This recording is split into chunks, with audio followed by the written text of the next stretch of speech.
Study rider return চ্যানেলে সকলকে স্বাগত। আজ সপ্তম শ্রেণীর রায় মার্টিন প্রশ্নবিচিত্রা 2025 এই বইটি থেকে পেজ নাম্বার 141 গণিত বিষয়ের দ্বিতীয় পর্যায়ক্রমিক মূল্যায়নের 2 নম্বর স্কুল মাহেশ শ্রী রামকৃষ্ণ আশ্রম বিদ্যালয় এইচএস এই স্কুলের প্রশ্নপত্রের পার্ট 2 এর ভিডিও নিয়ে আমি হাজির হয়েছি। এর আগে পার্ট 1 এর ভিডিওতে আমি 3 পর্যন্ত প্রশ্নের সমাধান করে দিয়েছিলাম। আজকে আমি 4, 5 এবং 6 এর প্রশ্নের সমাধান করব। তো যদি তোমরা কেউ পার্ট 1 এর ভিডিওটি দেখে না থাকো তাহলে অবশ্যই সেটা দেখে নিও। তো চলো আজকে শুরু করা যাক। 4 এর দাগে রয়েছে যে কোনো 7টি প্রশ্নের উত্তর দাও। 1 x মাইনাস 1/x মাইনাস 2 সমান 6 হলে x মাইনাস 2 তার স্কোয়ার প্লাস 1/x মাইনাস 2 তার স্কোয়ার সমান কত? তো এখানে প্রথমে রয়েছে x মাইনাস 1/x মাইনাস 2 সমান 6। তো অঙ্কটাকে সমাধান করার জন্য আমাদের এটাকেও x মাইনাস 2তে পরিণত করতে হবে, আর এটাকেও তো x মাইনাস 2তেই রয়েছে, এটাকে আর পরিণত করার মতো কিছু নেই। তো এখানে আমি যদি একটা -2 নিই, তো শুধু একদিকে তো আমরা -2 নিতে পারবো না, তাহলে ডান দিকেও আমাদের একটা -2 নিতে হবে। 6 - 2 হলো। এবার এই পুরোটাকে আমি একটা ব্র্যাকেটের মধ্যে নিয়ে নিচ্ছি, কারণ এটাকে আমরা a ধরে নেব, আর এই পুরোটাকে একটা ব্র্যাকেটের মধ্যে ধরে নিচ্ছি, কারণ এটাকে আমরা b ধরে নেব, আর এখানে 6 থেকে 2 বাদ গেলে তো 4 থাকে। তাহলে এটাকে আমি লিখতে পারি a - b তার হোল স্কোয়ার সমান ডান দিকে 4 এর স্কোয়ার। মানে আমি এখানে কি করলাম, উভয় পক্ষকে বর্গ করলাম। এদিকটাকেও স্কোয়ার করা হয়েছে, এদিকটাকেও স্কোয়ার করা হয়েছে। তো এটাকে যদি আমরা a - b তার হোল স্কোয়ারের ফর্মুলাতে ফেলি, তাহলে এখানে কি আসবে, a স্কোয়ার। ফর্মুলাটা কি হয়, a square minus 2ab plus b square. তো এখানে a স্কোয়ারের জায়গায় আমরা লিখব x মাইনাস 2 তার হোল স্কোয়ার মাইনাস 2, সেই 2টা এখানে লেখা হয়েছে, ইন্টু a এর জায়গায় আমরা লিখব x মাইনাস 2 ইন্টু b এর জায়গায় আমরা লিখব 1/x মাইনাস 2। তারপর আমরা এই প্লাস চিহ্নটা দেব, দিয়ে লিখব b স্কোয়ার। b মানে তো 1/x মাইনাস 2, তাহলে 1/x মাইনাস 2 এর স্কোয়ার সমান ডান দিকে 4 এর স্কোয়ার, মানে 4 4 16। এরপরে দেখো আমরা যদি এটাকে একটু সাজিয়ে লিখি, x মাইনাস 2 তার whole square minus 2 into x minus 2, এই পর্যন্ত ঠিক আছে, ইন্টু একটাকে যদি আমরা বাইরে বের করে দিই আর x মাইনাস 2টাকে আমরা ব্র্যাকেটের মধ্যে রাখবো এখানে, প্লাস এখানে তাই ওপরে 1 স্কোয়ার করলে 1 হয়, নিচে x মাইনাস 2 স্কোয়ার করলে x মাইনাস 2 তার হোল স্কোয়ার সমান 16। এবার এখানে x মাইনাস 2 কেটে গেল, তাহলে এখানে পড়ে থাকছে x মাইনাস 2 তার হোল স্কোয়ার মাইনাস এখানে 2 প্লাস 1/x মাইনাস 2 তার হোল স্কোয়ার সমান 16। এবার আমাদের তো এই -2টার বাঁদিকে কোনো দরকার নেই, আমাদের এইটা প্লাস এটার ভ্যালুটা বার করতে দিয়েছে। তো -2টাকে আমরা ডান দিকে নিয়ে চলে যাব, -2 যখন ডান দিকে আসবে তখন +2 হয়ে যাবে। তাহলে x মাইনাস 2 তার whole square plus 1/x minus 2 তার হোল স্কোয়ার সমান 16 আর 2 18। 2 এর দাগে রয়েছে উৎপাদকে বিশ্লেষণ করো। a square minus b square into C square minus D square minus 4abcd এটা দেওয়া রয়েছে। তো এই অঙ্কটা করার জন্য আমরা প্রথমে a স্কোয়ারের সাথে এই পুরোটাকে একবার গুণ করব, মানে সি স্কোয়ার মাইনাস ডি স্কোয়ারকে গুণ করব, তারপরে এই মাইনাস বি স্কোয়ারটা যেমন আছে তেমন লিখব, তার সাথেও কিন্তু এই সি স্কোয়ার মাইনাস ডি স্কোয়ারটাকে গুণ করব। মোট কথা এই পুরোটার সাথে এই পুরোটাকে আমরা গুণ করছি। তাহলে এখানে এ স্কোয়ারের সাথে সি স্কোয়ার গুণ করলে এ স্কোয়ার সি স্কোয়ার মাইনাস এ স্কোয়ার ডি স্কোয়ার, এখানে হবে প্লাস এ মাইনাস বি স্কোয়ারের সাথে সি স্কোয়ার গুণ করলে বি স্কোয়ার সি স্কোয়ার মাইনাসে plus B square D square, আর মাইনাস এখানে 4abcdকে ভেঙে 2abcd করে নেওয়া হলো। এরপর আমরা কি করব, আমরা দুটোকে ভাগ করে নেব। দেখো এ সি তার সাথে বিডি যদি একসাথে দিয়ে দেওয়া হয় তাহলে এ বি সি ডি সব একসাথে চলে আসবে। তো আমরা কি করব, আমরা এ স্কোয়ার সি স্কোয়ার মাইনাস একটা 2abcd এখানে নেব, প্লাস তার সাথে বি স্কোয়ার ডি স্কোয়ারকে নেব, আবার একইভাবে মাইনাস এ স্কোয়ার ডি স্কোয়ার তার সাথে আবার একটা 2abcd তার সাথে বি স্কোয়ার সি স্কোয়ার। এতে করে কি হচ্ছে দেখো, আমরা তো এই তিনটাকে নিয়ে একটা হোল স্কোয়ারের ফর্মুলায় ফেলবো, এই তিনটাকে নিয়ে একটা হোল স্কোয়ারের ফর্মুলায় ফেলবো। তো 2ab টার্মে আমাদের কাছে এ বি সি ডি চারটেই রয়েছে, তাহলে এ ডি বি সি চারটে টার্মকেই কিন্তু আমরা একটা হোল স্কোয়ারের মধ্যে রাখবো, নাহলে কিন্তু এখানে 2abcd টার্মটা আসবে না। তাহলে প্রথমটাকে আমরা যদি ভাঙি, A square C square minus 2 into A এর সাথে সি, কারণ এখানে দেখো এ স্কোয়ার মানে এ সিটা একসাথে আছে, তো এ সিকে একসাথে নেব, বিডিকে একসাথে নেব, প্লাস বি স্কোয়ার মানে হচ্ছে বি স্কোয়ার ডি স্কোয়ার, মাইনাসটা এখান থেকে কমন নিলে এখানে পড়ে থাকবে এ স্কোয়ার ডি স্কোয়ার, মাইনাসটা প্লাস হয়ে যাবে এখানে, কারণ আমরা যেহেতু মাইনাসটা কমন নিয়েছি, 2abcd হয়ে যাবে। দেখো এবার এবিসিডিটা এখানে আছে এডি ইন্টু বিসি হিসাবে, তার জন্য আমরা এখানে এডি ইন্টু বিসি করেছি, প্লাস এখানে হচ্ছে বি স্কোয়ার সি স্কোয়ার। তাহলে A square minus 2ab plus B square, এটা কিসের সূত্র, এ মাইনাস বি তার হোল স্কোয়ারের সূত্র, যেখানে এটা হচ্ছে এ আর এটা হচ্ছে বি, এ মাইনাস বি তার হোল স্কোয়ার। একইভাবে এখানে এ প্লাস বি তার হোল স্কোয়ারের সূত্র। এবার এই পুরোটা হয়ে গেল, এই পুরোটাকে যদি আমরা এ ধরে নিই, এ স্কোয়ার মাইনাস বি স্কোয়ারের সূত্র কী হয়, এ plus B into A minus B. তাহলে এই পুরোটা আমাদের এ, তো একবার এ লেখা হয়েছে, তারপর প্লাস চিহ্ন দেওয়া হয়েছে, তারপরে বি, বি এর জায়গায় এই পুরোটা লেখা হয়েছে এ প্লাস বি। এবার এটাকে আলাদা করে বোঝানোর জন্য দ্বিতীয় বন্ধনী ব্যবহার করা হয়েছে। আবার দ্বিতীয় বন্ধনীর মধ্যে কী হবে, এ মাইনাস বি, এ মানে এই পুরোটা, মাইনাস দিয়ে বি মানে এই পুরোটা, এ মাইনাস বি। তাহলে এখানে AC minus BD plus AD plus BC, আর এখানে হবে AC minus BD minus AD plus A minus BC.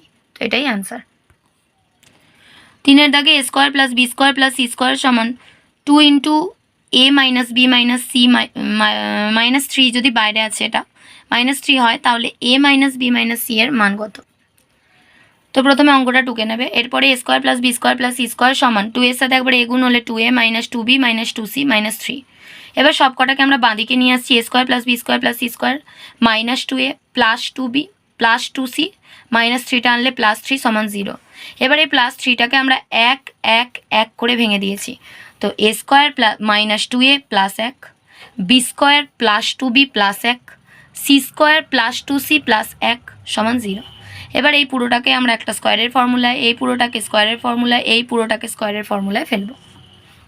তো এখানে হবে এ স্কোয়ার মাইনাস 2 ইন্টু এ ইন্টু 1, কারণ এখানে দেখো 1 আছে, তো এটা বি স্কোয়ার মানে হচ্ছে 1 স্কোয়ার হবে, প্লাস দিয়ে এখানে হচ্ছে বি স্কোয়ার মানে বি তার স্কোয়ার, এখানে আছে 1, 1টাকে 1 স্কোয়ার লেখা যায়, plus 2 into B into 1, plus একইভাবে এখানে সি এ স্কোয়ার, আর এখানে প্লাস 1 স্কোয়ার, আর এখানে হবে প্লাস 2 ইন্টু সি ইন্টু 1 সমান 0। তাহলে এটা এ মাইনাস 1 তার whole square plus B plus 1 তার whole square plus C plus 1 তার হোল স্কোয়ার সমান 0। এবার দেখো এখানে তিনটে সংখ্যার বর্গের যোগফল, তিনটে সংখ্যার বর্গের যোগফল 0 হচ্ছে। তো তিনটে সংখ্যার বর্গের যোগফল 0 হচ্ছে, এটার মানে হলো এটাও আলাদাভাবে 0, এটাও আলাদাভাবে 0, এটাও আলাদাভাবে 0, তবেই তো এদের যোগফলটা 0 হবে। সেই কারণে আমরা লিখবো এটা সমান 0, এটা সমানও লিখবো 0, এটা সমানও লিখবো 0। তাহলে এ মাইনাস 1 তার হোল স্কোয়ার সমান 0। তো এ মাইনাস 1 সমান 0, কারণ স্কোয়ার থাকা না থাকা একই ব্যাপার। তাহলে এ এর মানটা কত হবে, -1টা এদিকে চলে এলে +1। এখানে বি প্লাস 1 সমান 0, বি এর মান -1, সি প্লাস 1 সমান 0, সি এর মান -1। এবার বার করতে দিয়েছে কি, এ মাইনাস বি মাইনাস সি। তো এ মানে তো 1, মাইনাসটা বসলো, বি মানে কত -1, ওই জন্য ব্র্যাকেটের মধ্যে -1 বসানো হয়েছে। এই মাইনাসটা এখানে বসলো, সি মানে কত -1, ওই জন্য ব্র্যাকেটের মধ্যে বসানো হয়েছে। এই একটা বসেছে, মাইনাসে মাইনাসে +1, মাইনাসে মাইনাসে +1, তাহলে 1 1 1 মিলে গিয়ে হবে 3। পরের প্রশ্নে রয়েছে ত্রিভুজের মধ্যমা কাকে বলে। টেক্সট বইয়ের 172 পাতায় রয়েছে ত্রিভুজের শীর্ষবিন্দু ও বিপরীত বাহুর মধ্যবিন্দুর সংযোজক সরলরেখাংশ হলো ত্রিভুজটির মধ্যমা। ত্রিভুজের মধ্যমা কটি তা চিত্র সহযোগে ব্যাখ্যা করো। তো তোমরা যে কোনো একটা এইভাবে ত্রিভুজ এঁকে নেবে। ত্রিভুজের এই বাহুটাকে আমি নিয়ে নিয়েছি 6 সেন্টিমিটার, এবং 6 সেন্টিমিটারের মাঝখানের বিন্দুটা হচ্ছে 3, তাই 3-এ একটা ফুটকি নিয়েছি। এরপরে এদিকে দেখো এই বাহুটাকে নিয়েছি আমি 4 সেন্টিমিটার, 4 সেন্টিমিটারের অর্ধেক মানে হচ্ছে 2, 2-এ একটা ফুটকি নিয়েছি। আর এদিকটা আমি জুড়ে দিয়েছি, যতটা হবে হবে, তোমরাও এইভাবে জুড়ে দেবে। দিয়ে এখানটা দেখো হয়েছে ওই 5.5 বা 5.6 এরকম হচ্ছে, তো তার অর্ধেক হচ্ছে 2.8 মতো। তো 2.8-এ আমি এখানে একটা ফুটকি নিয়েছি। এরপর মধ্যমা আঁকার জন্য কোনো বাহুর মধ্যবিন্দু আর তার উল্টো দিকে যে ত্রিভুজের মাথার যে শীর্ষবিন্দুটা আছে সেটাকে জুড়ে দিতে হয়। তো এটা একটা মধ্যমা, এখানে আমি ডি নাম দিলাম। বি এর সাথে এই মধ্যবিন্দুটাকে জুড়ব, এটা হয়ে যাবে বিই। আর সি এর সাথে এই মধ্যবিন্দুটাকে জুড়ব, এটা হয়ে যাবে সিএফ। তাহলে ত্রিভুজ এবিসি এর 3টি মধ্যমা এডি, বিই ও সিএফ। পরের প্রশ্নে রয়েছে 5-এর দাগের √240.25 প্লাস √2.4025 প্লাস √0.024025 সমান কত। প্রথমে অঙ্কটা টুকে নেবে, নেওয়ার পরে দেখো এখানে ওপরে আছে 240.25, সেটা লেখা হয়েছে দশমিকের পর দুটো সংখ্যা, তাই একের পিঠে দুটো শূন্য, প্লাস এখানেও তাই 24025 ওপরে লিখবে, নিচে দশমিকের ডান দিকে 4টে সংখ্যা মানে একের পিঠে 4টে শূন্য, প্লাস 24025 উপরে লিখবে, নিচে দশমিকের ডান দিকে 6টা সংখ্যা, তাই একের পিঠে 6টা শূন্য। এবার প্রত্যেকটাতেই তো এই 24025টা আছে, তো তার বর্গমূল করতেই হবে আমাদের, তো সেটা করে নেব। প্রথমে ডান দিক থেকে জোড়া সংখ্যার মাথায় দাগ দেওয়া হলো, 2 এলো এখানে, তো 1 1 কে 1, এক নামবে আর পরের জোড়া সংখ্যাটা একসাথে নামবে, আমরা জানি এই নিয়মটা পড়েছি। এরপর এই দিক দিয়ে এইভাবে লাইনটা টানবে, এখানে যে এক আছে তার ডবল এখানে করতে হবে, মানে 1কে 2 দিয়ে গুণ করলে 2 1কে 2 হয়। এবার 2-এর পাশে আমরা বিভিন্ন সংখ্যা বসিয়ে দেখব যেন এই 140-এর ছোট হয়, 140-এর থেকে যেন বড় না হয়ে যায়।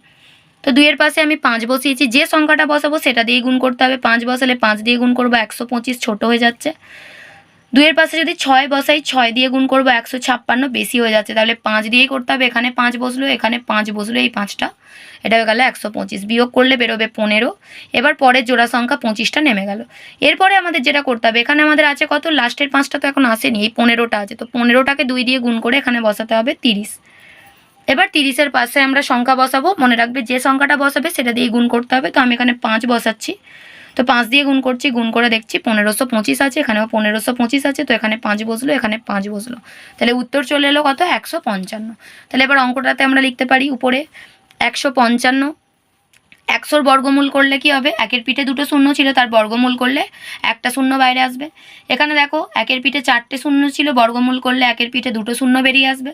আর এখানে 6টা শূন্য ছিল, বর্গমূল করলে 3টে শূন্য বেরিয়ে আসবে। আর ওপরটা তো সবার ক্ষেত্রেই 155 155 155 বসবে।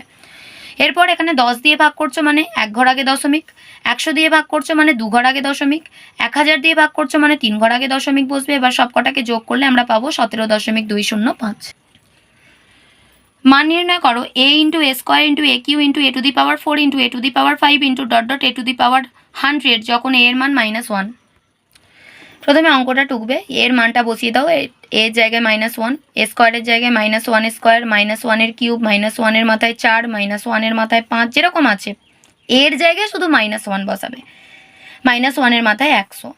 এবার দেখো -1 গুণিতক -1 স্কোয়ার গুণিতক -1-এর কিউব গুণিতক -1-এর মাথায় 4, -1-এর মাথায় 5, -1-এর মাথায় 6। এদিকে আমরা একটা টার্ম নিয়েছি -1-এর মাথায় 99, এই টার্মটা আর এই টার্মটা আমরা লিখেছি অঙ্কটাকে প্রমাণ করার জন্য। তো এটা 99, এটা 100। এবার দেখো -1 মাথায় কিছু নেই মানে কত আছে, 1 আছে, তো মাথায় যদি বিজোড় সংখ্যা থাকে তাহলে উত্তরটা মাইনাসেই থাকবে। আর এখানে যদি মাথায় যদি জোড় সংখ্যা থাকে তাহলে উত্তরটা +1 হয়ে যাবে, মানে প্লাসে চলে আসবে। একইভাবে এখানে যেহেতু বিজোড় সংখ্যা আছে তাই -1, এখানে জোড় সংখ্যা আছে +1, বিজোড় সংখ্যা -1, জোড় সংখ্যা +1। একইভাবে এখানে বিজোড় সংখ্যা তাই -1, এখানে জোড় সংখ্যা তাই +1। এবার -1 +1কে গুণ করলে মাইনাসে প্লাসে মাইনাস, 1 1কে 1। একইভাবে এটা গুণ করলে আমরা পাবো -1, এটাকে গুণ করলে পাবো -1, এটাকে গুণ করলেও পাবো -1। তাহলে -1 মানে মাইনাসে মাইনাসে +1, এখানে -1, এর পরেও একটা -1 আছে, তো মাইনাসে মাইনাসে +1, আর এর আগেও একটা -1 আছে, মাইনাসে মাইনাসে গুণ করলে +1। তাহলে অনেকগুলো +1কে যদি আমরা একসাথে গুণ করি অ্যান্সার আমরা 1ই পাবো। উৎপাদকে বিশ্লেষণ করো। x এর মাথায় 4 plus x square y square plus y এর মাথায় 4। তো এটাকে ভাঙার জন্য আমরা x এর মাথায় 4 আর y এর মাথায় 4টাকে রেখে দেবো, কিন্তু এখানে যে স্কোয়ার মানে x স্কোয়ার y স্কোয়ার আছে, এখানে আমরা একটা 2 নেবো, 2 into x square y square. কিন্তু অঙ্কে তো আমাদের দুটো ছিল না, একটাই ছিল, আমি দুটো নিয়েছি, তার মানে একটা আমাদের বাদ দিয়ে দিতে হবে। তো তাই এখানে -x স্কোয়ার y স্কোয়ার করে আমরা একটাকে বাদ দিয়ে দিয়েছি, তো দুটো থেকে একটা বাদ দিয়ে দিলে তো আলটিমেটলি এটাই থাকে, তো সেটা করেছি। এবার দেখো x এর পাওয়ারে আছে 4, তো এটাকে আমরা লিখতে পারি x স্কোয়ার তার হোল স্কোয়ার, কারণ 2 দুগুণে 4 হয়। y টু দি পাওয়ার 4টাকে আমরা লিখতে পারি y স্কোয়ার তার হোল স্কোয়ার। আর এখানে x a স্কোয়ার, এখানে হচ্ছে b স্কোয়ার, মাঝখানে প্লাস 2ab, 2 ইন্টু a মানে হচ্ছে x স্কোয়ার ইন্টু b মানে হচ্ছে y স্কোয়ার। আর একইভাবে এখানে যে x স্কোয়ার y স্কোয়ারটা পড়ে আছে এটাকে xy তার হোল স্কোয়ার করে দেওয়া যায়। তো এটাকে আমরা করতে পারি a square plus 2ab plus b square মানে হচ্ছে a প্লাস b তার হোল স্কোয়ারের সূত্র, যেখানে a মানে আমরা x স্কোয়ার ধরেছি আর b মানে আমরা y স্কোয়ার ধরেছি। এবার এই পুরোটাকে যদি আমরা দেখি তাহলে এটা স্কোয়ার আর এটা b স্কোয়ার, তার মানে হবে a plus b into a minus b। তো একবার এই পুরোটা যেটা হচ্ছে a প্লাস b মানে হচ্ছে এইটা ইন্টু দিয়ে আবার a মানে এই পুরোটা মাইনাস b মানে হচ্ছে xy। 8 এর দাগে রয়েছে এই যে টার্মটা দেওয়া আছে এটাকে দুটি রাশির বর্গের অন্তরূপে প্রকাশ করো। 4x square plus 4x plus 1 minus a square plus 8a minus 16 এটা আছে। তো 4x square plus 4x plus 1টাকে একদিকে রাখলাম, মাইনাসটা কমন নিলে এখানে a স্কোয়ার, এটা হয়ে যাবে -8 আর এই মাইনাসটা হয়ে যাবে +16। এবার এটাকে আমরা ভাঙছি, 4x² মানে হচ্ছে এটা 2x তার হোল স্কোয়ার, আর এখানে 1 আছে মানে আমরা 1 স্কোয়ার করতে পারি, তো আমরা পেয়ে গেলাম a², আর এখানে b², মাঝখানটায় তো 2ab হবে, প্লাস চিহ্ন দিয়ে 2 × a মানে 2x আর b মানে হচ্ছে 1। আবার একইভাবে এখানে আমরা পেয়ে গেছি a তার হোল স্কোয়ার, 16 মানে হচ্ছে 4 এর হোল স্কোয়ার, মাঝখানে -2 × a × b, তাহলে এটা হয়ে যাবে 2x + 1 তার হোল স্কোয়ার মাইনাস দিয়ে এটা a -4 তার হোল স্কোয়ার। তাহলে এটা একটা সংখ্যা, এটা একটা সংখ্যা, তো দুটো রাশির বর্গ তাদের অন্তর মানে বিয়োগফল। 5-এর দাগে বলা হয়েছে শ্রেণীর 50 জন ছাত্রের সাদা, লাল, সবুজ, নীল ও কালো রঙের মধ্যে কোন রঙটি পছন্দ তার তালিকা থেকে স্তম্ভ লেখচিত্র অঙ্কন করো। স্তম্ভ লেখচিত্র অঙ্কন করার জন্য প্রথমে এইভাবে একটা লাইন টেনে নেবে, টেনে নেওয়ার পর প্রত্যেকটা পয়েন্টে একটা করে ফুটকি নেবে। আমি এখানে করে নিয়েছি। এবার এই উপরের দিকেও আমরা একইভাবে নিয়ে নেব। দেখো এখানে আমি এই 12 দাগটার সাথে মিলিয়ে নিচ্ছি। এই যে দেখতে পাচ্ছ 12 যে লাইনটা, এই 12 লাইনটার সাথে আমরা এই ফুটকিটাকে মিলিয়ে নিয়েছি, দিয়ে এবার এখানে একটা লাইন টানবো, টেনে একইভাবে এদিকেও 11, 10, 9 প্রত্যেকটা একটা করে পয়েন্ট নিয়ে নেব। হয়ে গেছে। এরপর প্রথমে আমাদের অঙ্কটিতে সবথেকে বেশি মান যেটা আছে সেটা হচ্ছে 15। সবথেকে বড় সংখ্যা এখানে 15 আর সবথেকে ছোট সংখ্যা হচ্ছে 5। এবার আমরা প্রথমে যে রয়েছে রং, সেটা আমরা এই x বরাবর লিখব রং, আর এই y অক্ষ বরাবর আমরা লিখব কি, এদিক বরাবর আমরা লিখব ছাত্র সংখ্যা। এবার ছাত্র সংখ্যা সবথেকে বেশি আমরা কত দেখলাম 15 আছে, তো এক একটা ঘরকে আমরা 2 করে ধরবো। এটা 2, 4, 6, 8, 10, 12, 14, 16, 18, 20 এইভাবে লিখব। তো এবার প্রথমে যেটা রয়েছে সাদা রং পছন্দ করে 12 জন ছাত্র, তো সাদা রঙের জন্য আমরা এখানে 12 মানে এই পয়েন্টটা পর্যন্ত আমাদের লাইনটা উঠবে, তো সেইভাবে আমরা লাইনটা এখানে টেনে নেব।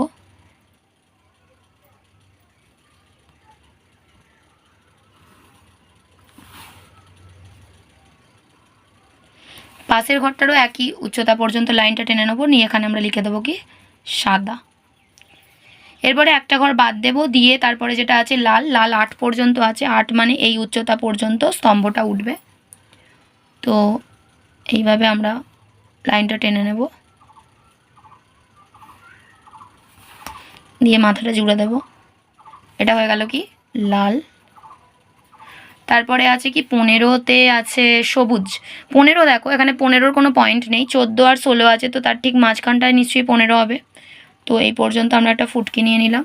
তো আমাদের একটা ঘর ছেড়ে দেবো, এই ঘরটা ছেড়ে দিয়ে তারপরে এই 15 উচ্চতা পর্যন্ত আমরা লাইনটা টানবো, পাশেরটাও তাই টানবো,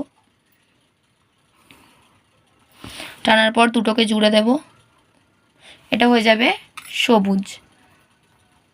তারপরে একটা ঘর বাদ যাবে, গিয়ে তারপর 5 পর্যন্ত কালো, 5 হচ্ছে 4 আর 6-এর মাঝখানে থাকবে এই অবধি, তো এইটুকুটা আসবে কালো।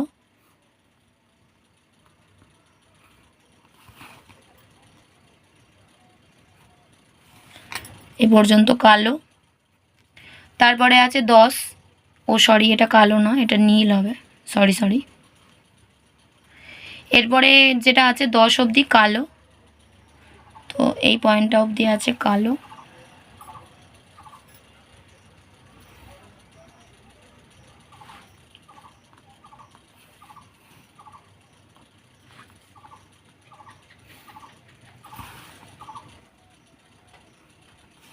এখানে চলে আসবে কালো। এখানে আমরা এই যে 1 একক, এই 1 একক সমান 2 জন ছাত্র ধরেছি, তাই এটা এখানে লিখে দিতে হবে যে 1 একক সমান হচ্ছে 2 জন ছাত্র। ইহাই প্রদত্ত তথ্যের স্তম্ভচিত্র বা স্তম্ভ লেখচিত্র। 6-এর দাগে আছে একটি চতুর্ভুজ হিয়ার অঙ্কন করো, যার HE 5 সেমি আর H 6.8 সেমি, HEA 120 ডিগ্রি এবং কোণ HRA সমান 70 ডিগ্রি। আমার মনে হয় এই অঙ্কটিতে কিছুটা ডেটা মিসিং আছে, মানে এই অঙ্কটি করা সম্ভব নয়, কারণ হচ্ছে আমরা জানি যে চতুর্ভুজ আঁকার শর্ত হচ্ছে 4টি বাহুর দৈর্ঘ্য এবং একটি কর্ণের দৈর্ঘ্য জানা থাকলে আঁকা যাবে। 4টি বাহুর দৈর্ঘ্য একটা কোণ মাপা থাকলে, মানে কোণ জানা থাকলে করা যেতে পারবে। 3টে বাহুর সাথে 2টো কোণ জানতে হবে, 2টো বাহুর সাথে 3টে কোণ জানতে হবে, বা কোনো বিশেষ ধর্ম জানা থাকলে আঁকতে পারবো। কিন্তু আমাদের যে অঙ্কটা আছে তাতে দেখো 2টো বাহু আর 2টো কোণ দেওয়া আছে, তো এই 4টে তথ্য দিয়ে আমরা কিন্তু কখনোই চতুর্ভুজটি অঙ্কন করতে পারবো না। তাই আজ এই পর্যন্তই। ভিডিওটি ভালো লাগলে অবশ্যই একটা লাইক দিও, আর পড়াশোনা সংক্রান্ত এরকম আরও গুরুত্বপূর্ণ ভিডিও পেতে বিনামূল্যে আমাদের চ্যানেলটি সাবস্ক্রাইব করে পাশে থাকা বেল আইকনটি প্রেস করো, আর বন্ধুদের সাথে শেয়ার করো। ভালো থেকো, খুব তাড়াতাড়ি ফিরে আসছি নেক্সট ভিডিওতে। Thanks for watching.